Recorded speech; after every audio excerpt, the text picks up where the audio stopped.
Ya, orang itu bisa kena musibah, nggak usah kaget. Ada orang mati, ya memang bisa mati, kenapa harus kaget? Kan tiap orang pasti mati. Saya ngomong kayak gini aja, di dunia berapa orang mati? Wow, satu detiknya bisa sampai ratusan. Nah dunia, cerita dunia. Jadi saya ngomong kayak gini, orang pada mati ketemu. Ya. Nah, demikian juga sebaliknya. Hal-hal yang menyenangkan, yang kelihatan wah-wah gitu juga jangan kaget. Anda baca di YouTube, artis ini rumahnya 30 miliar gitu ya. Ya Allah, nyong pe sing kontrak kayak gini. Artis ini, YouTuber ini dalam sebulan bisa sampai 3 miliar, 4 miliar. Ya Allah, nyong sebulan pe gajiannya orang pepak dipotong-potong. Kalau kita masuk ke area kanan, melihat gitu tuh kaget gumunan, maka kita mulai dimasukin setan. Kita akan pertama diajari membandingkan sama setan itu. Membandingkan bukan membandingkan takdirnya Allah, membandingkan kejadian di dunia ini. Dia lebih bagus dari saya, dia lebih sukses dari saya, gitu membanding-bandingkan itu. Tanpa menempatkan diri berada di tengah. Jadi kalau melihat orang ketika numpak pit, melihat orang naik motor, dia merasa di sebelah kiri. Paham ya? Oke, berarti numpak motor ke enak ke sebelah kanan, yuk sebelah kiri. Yes. Suatu ketika Allah memberikan rezeki bisa tuku motor. Melihat orang punya mobil, dia memposisikan di sebelah kiri lagi. Enak ya kayak mobil, hebat Avanza tahun sama ini, wes.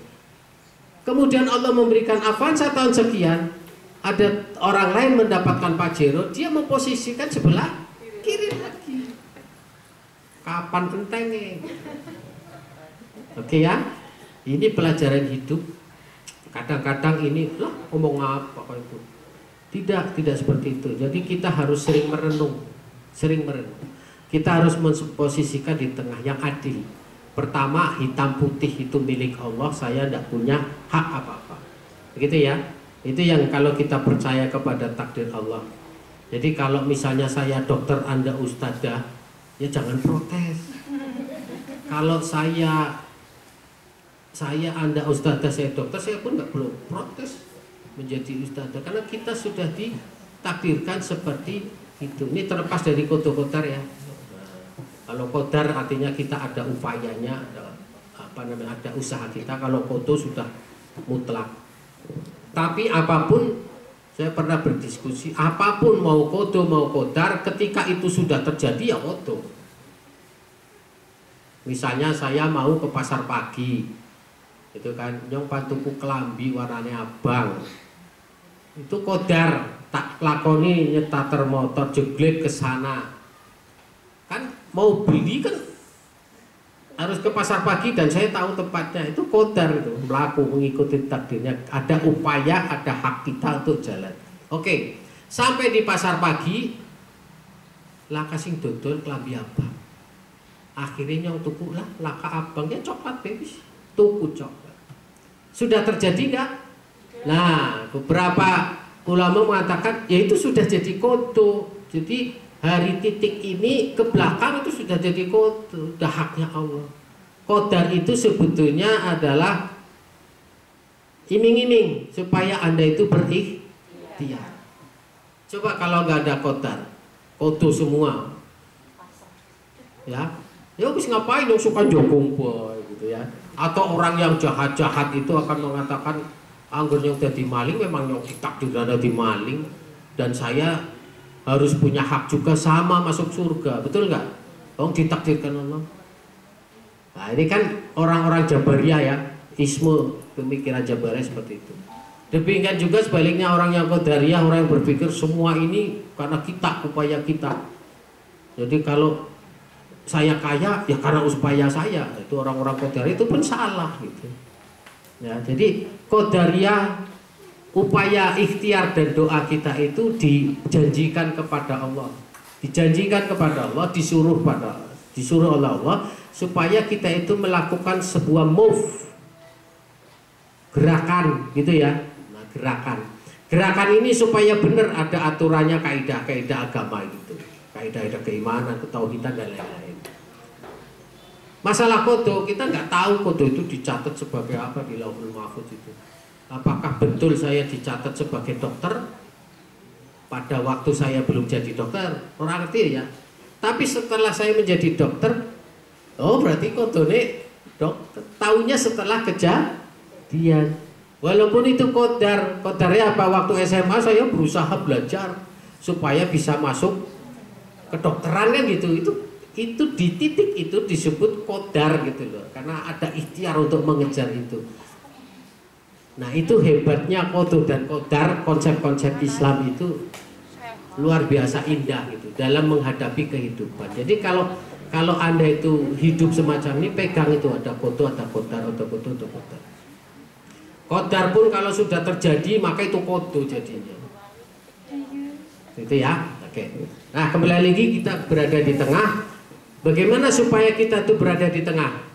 Yang pertama adalah tadi mensyukuri. Tidak bisa kita itu berada di tengah kalau kita tidak muncul rasa syukur. Oke ya. Rasa syukur itu adalah rasa menerima dengan kebahagiaan, itu namanya rasa syukur. Jadi ketika rasa syukur itu tidak dibina di dalam hati kita, maka kita tidak menjadi orang yang adil.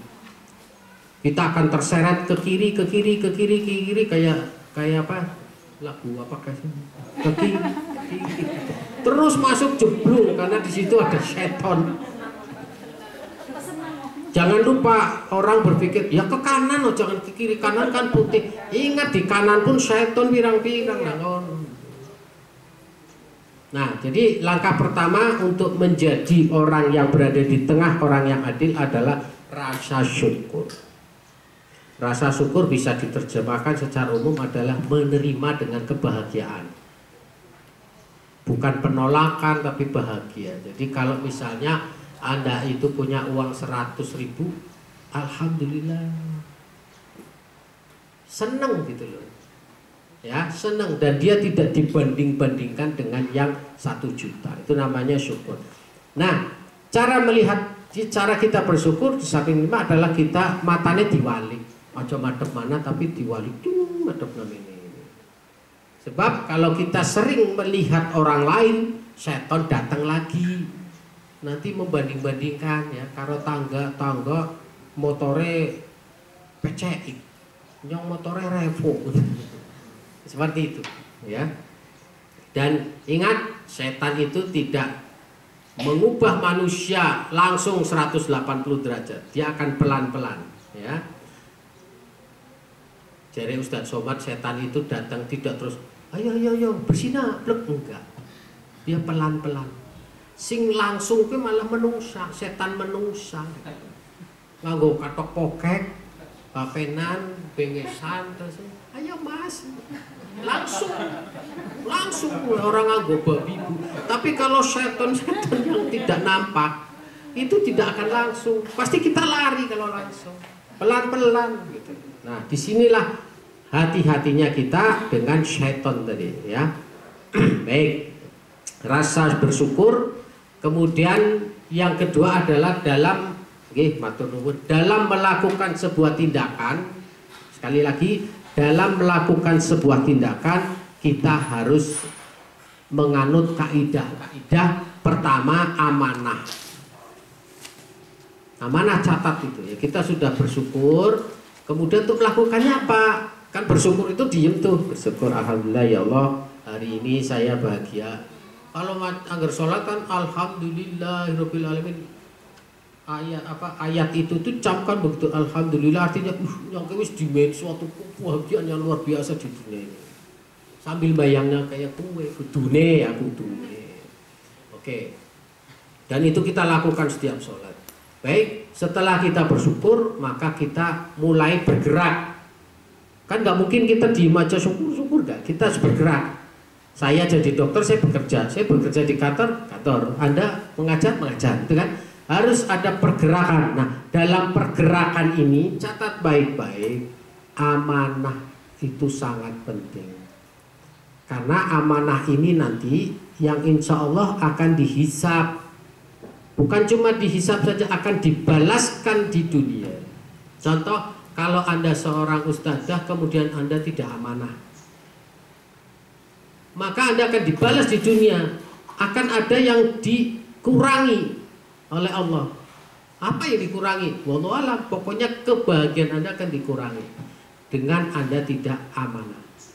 Amanah itu apa saja? Ya semua yang menjadi pekerjaan kita. Kalau saya laki-laki, saya jadi suami, jadi bapak.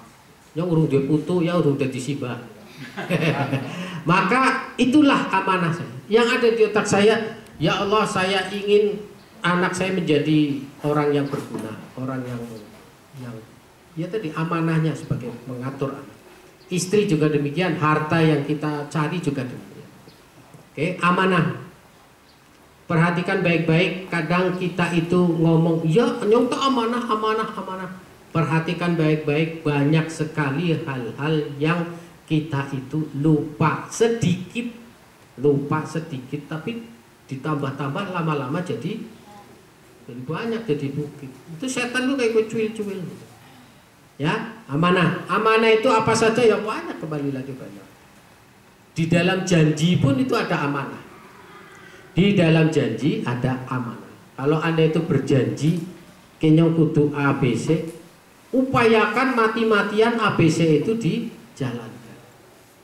Apalagi ya amanah, janji.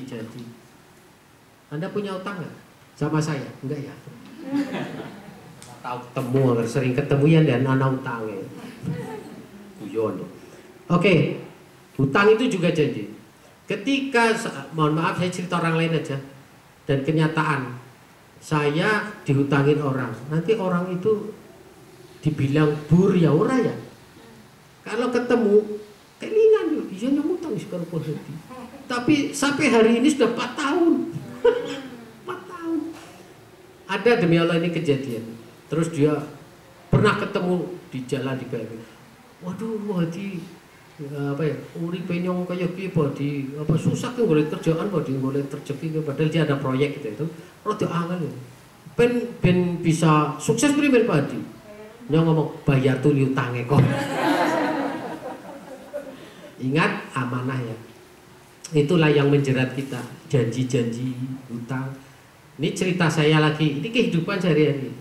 Waktu kecil ya, saya kan bu saya ditinggal mati, bapak saya udah meninggal, bapak saya masih muda ya, ngurusi anak papa teranda lah ya, dia ada hutang ada apa saya tahu gitu. Kemudian saya sering pada waktu itu SMP sering diajak datang ke seorang saudara dihutang sana, ibu saya hutang, kemudian pulang lagi, saya nggak tahu apa yang omongan mereka, tapi ibu saya mengatakan, nih ya mama, kalau hutang ke bulik itu bulikmu, misalnya janji 2 bulan, ini hutangnya 2 bulan. Pas 2 bulan, mama datang ke sana, bawa uang. Uangnya siapa? Bisa-bisa nih, nang malaka beras pokoknya enggak uang. Datang ke sana, ini dicontoni, diajarin, saya diajarin. Bawa uang. Oke, waktunya aku nyaur utang, bro. Tapi yune isi butuh duit. Benar itu, datang sana. Oh, ora nyong utang mani. Dan itu dilakukan berkali-kali, saya ngerti. Bukan berkali urut-urutan, setiap hutang nggak bisa nyaur, ibu saya seperti itu. Terus saya bilang, mak, angger misalnya bulik orang lain, ya itu rezekinya aku. Artinya saya nggak dapat itu. Saya mendapat hikmah dari situ, apa? Amanahnya ibu saya itu janji 2 bulan bayar. Bunyong mati orang itu satu kubra itu bayar. Tapi jawabannya Allah apa? Apa jawabannya Allah? Bulik itu mana gawa wis gawa di situ. Akhirnya ibu saya bawa pulang uang itu dengan amanah juga kan.